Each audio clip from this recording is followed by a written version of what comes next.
Sylvie here today from the Halstead studio, and we are going to be talking about letter stamping.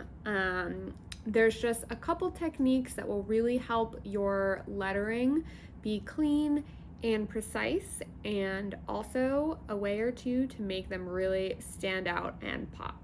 So let's get started.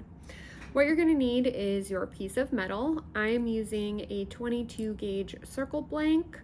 I would not go any thinner than 24 gauge, and you can stamp any thicker than that, all the way up to your heart's content.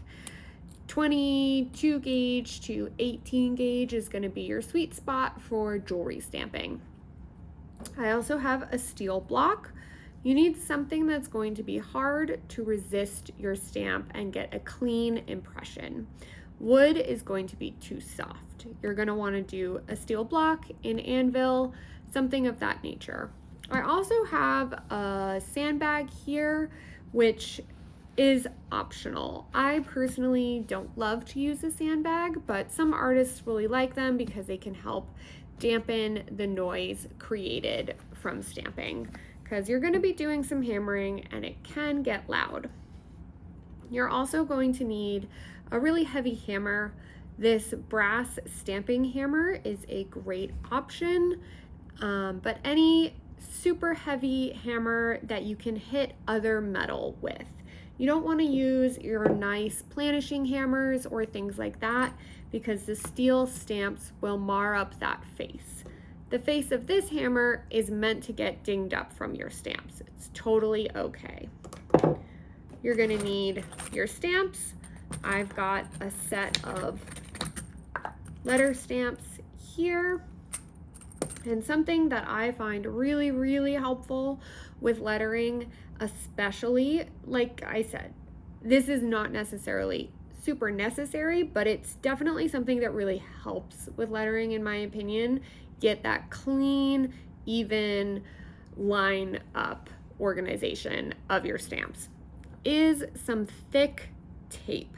You can buy specific stamping tape, but you can also just use electrical tape from the hardware. You're going to want to buy some tape that has a little bit of thickness to it, and what that's going to do is it's going to guide our stamps. So when we're ready to line it up, we're going to butt our stamps up against that tape edge, so if it's not thick enough, your stamp won't catch the tape. So I suggest electrical tape or tape made specifically for stamping. I've got my blank and it's in pretty good clean condition. If not, feel free to sand, polish, finish the blank however you'd like. You can use a circle template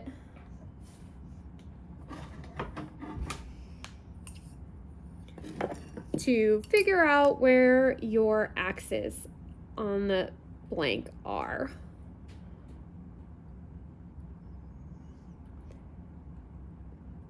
So I'm just marking the middles of my blank so I know exactly where to put my tape, because I want my letters coming right across the center.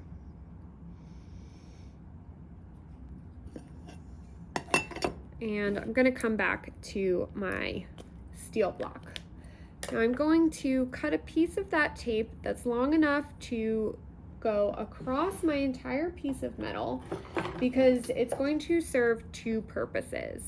One, it's going to act as a guide for our stamps, but two, it's also going to lock that piece of metal down onto our steel block so that it's not moving while we're stamping. And I'm going to place that tape just a little bit below my marks, because I want my letters fairly centered. I want the center of the letters going across the center of my blank. Now I'm going to pull out my letters and line them up in the order that I am going to be using them. This is just going to help me stay organized.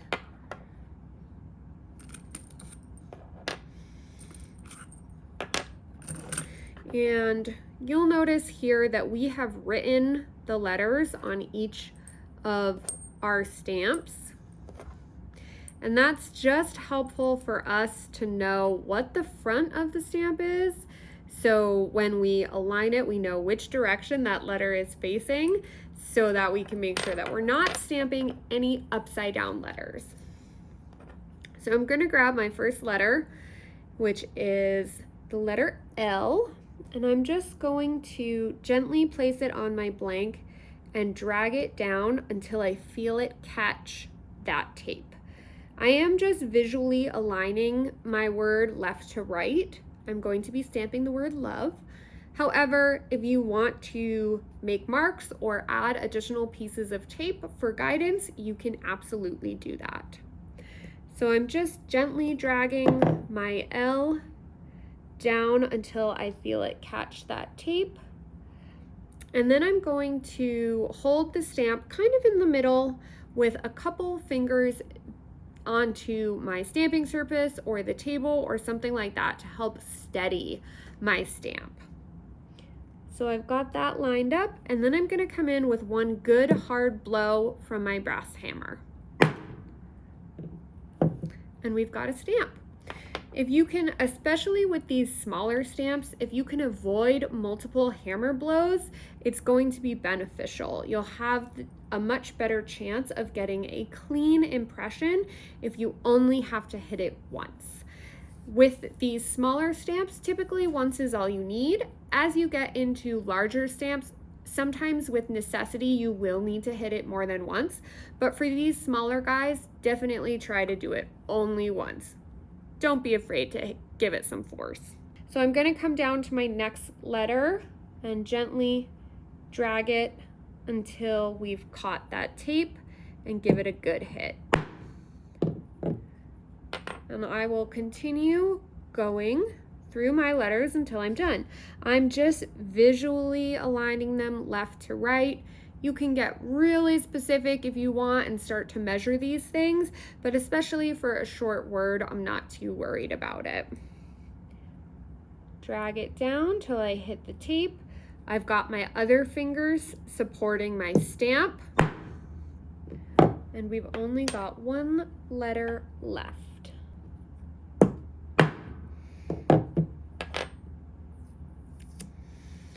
And that's it for lettering. It's pretty simple, but having that tape really helped me align all my stamps across the bottom at the same level. If you've got a little bit of curving from the stamps, you can take a rawhide mallet and tap it flat. Now this piece is almost ready to turn it into whatever you want, whether you want to drill holes in it and add it as a pendant or an inline necklace charm, earrings, whatever you want. Solder it onto a cuff, something of that nature. It's pretty much ready to go. One way that we can really make our stamping pop is with patinas. So I'm just going to give this a quick polish so that you can see what it looks like when it's all silver. And although we can see the word love, it's really not standing out as much as we'd like. So an easy way to do that is by darkening the inside of the stamp impressions. One of the most easy ways to do that is with a Sharpie marker, a stamp darkening marker, or some sort of paint pen. They're really great options to really get into those grooves to darken them up, and then we just polish the excess off. So with my Sharpie, I'm just coming in here and drawing over the letters. I'm not worrying that it's over the edge or anything like that. I just really want to make sure that that ink gets into the impression.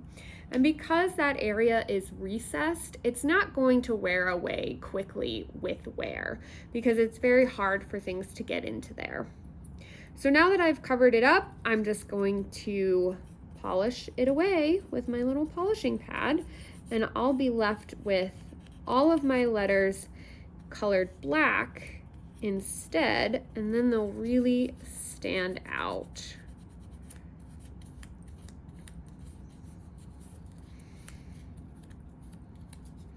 And as we can see now, we can really see that stamped word.